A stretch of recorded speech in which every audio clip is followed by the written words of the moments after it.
Halo, selamat datang. Coba dibayangin, Anda pernah nggak kerja di tempat yang rasanya kacau balau? Nggak jelas siapa harus lapor ke siapa tanggung jawab apa, atau sebaliknya, di perusahaan yang super teratur, semuanya serba kaku dan prosedural.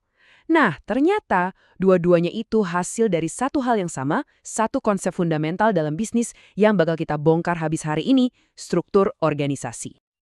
Oke, ini dia peta jalan kita. Kita mulai dari yang paling dasar. Kenapa sih struktur itu penting? Terus kita bedah tujuannya apa?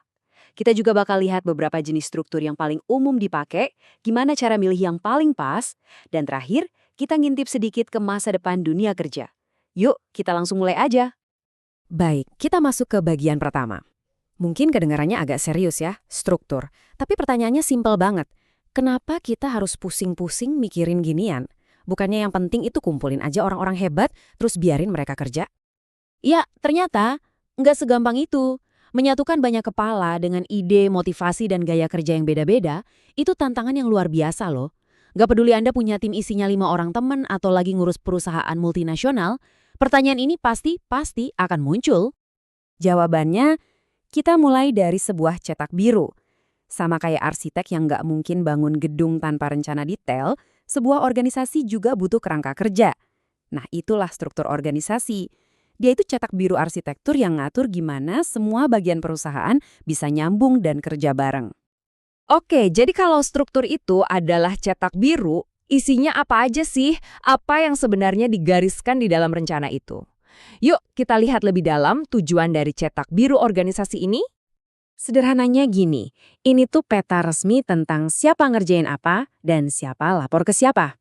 Tanpa peta ini, ya karyawan bisa nyasar. Bisa jadi ada 2 orang ngerjain hal yang sama persis. Atau sebaliknya, ada tugas penting yang malah nggak ada yang ngerjain sama sekali. Karena semua orang mikir, itu kan kerjaan orang lain. Jadi ini nih poin kuncinya. Struktur yang bagus itu ibaratnya bawa ketertiban ke dalam kekacauan yang mungkin terjadi. Coba bayangin tim dayung ya. Kalau semua orang mendayung seenaknya sendiri, dengan ritme dan arah yang beda-beda, perahunya ya nggak bakal kemana-mana kan? Nah, struktur inilah yang memastikan semuanya 1, 2, 3, dayung. Semuanya serempak menuju garis finish yang sama. Nah, tentu aja nggak semua cetak biru itu sama. Tiap perusahaan punya desainnya masing-masing. Sekarang, bagian seru nih. Kita bakal jalan-jalan, lihat beberapa model yang paling sering dipakai. Yang pertama, yang paling klasik, struktur hierarkis.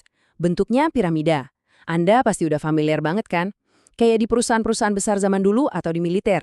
Ada jenjang komando yang jelas banget dari atas sampai bawah, dan semua orang tahu persis posisinya di mana. Setiap desain itu ada plus minusnya. Di struktur hierarkis, plusnya itu kejelasan. Nggak ada tuh yang bingung siapa yang punya wewenang ambil keputusan.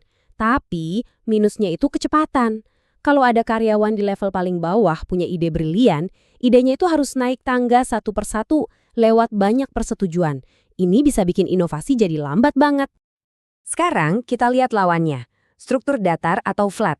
Struktur ini memangkas habis lapisan manajer di tengah-tengah, jadi jalur komunikasinya jadi pendek banget.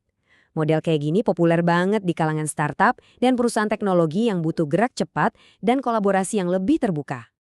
Di sini juga ada untung ruginya. Komunikasinya bisa secepat kilat.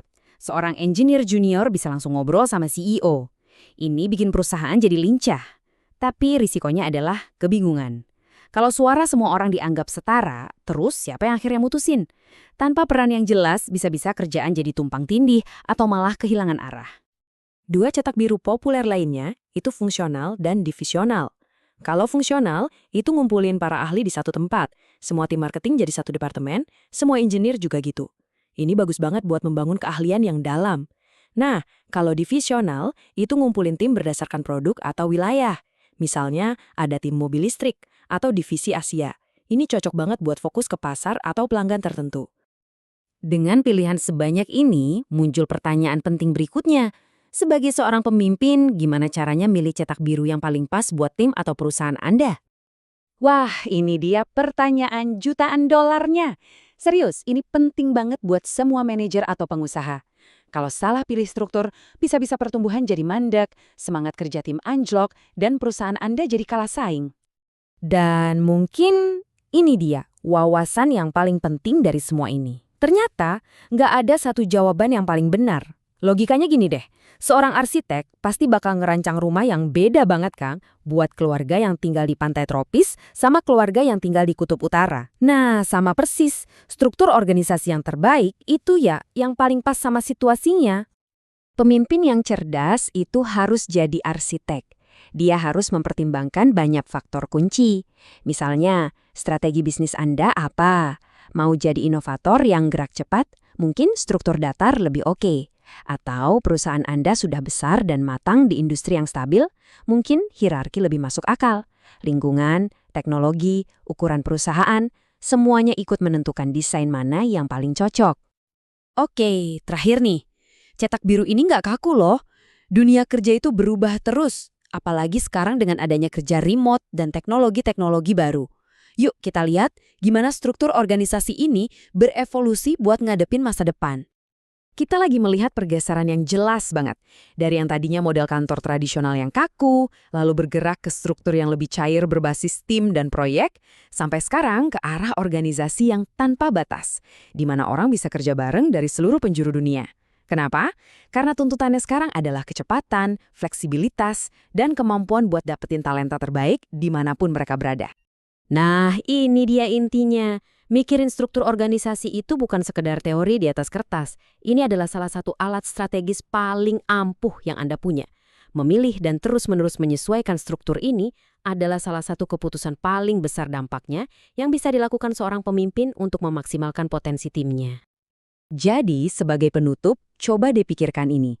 Cetak biru organisasi tempat Anda berada sekarang ini bentuknya seperti apa?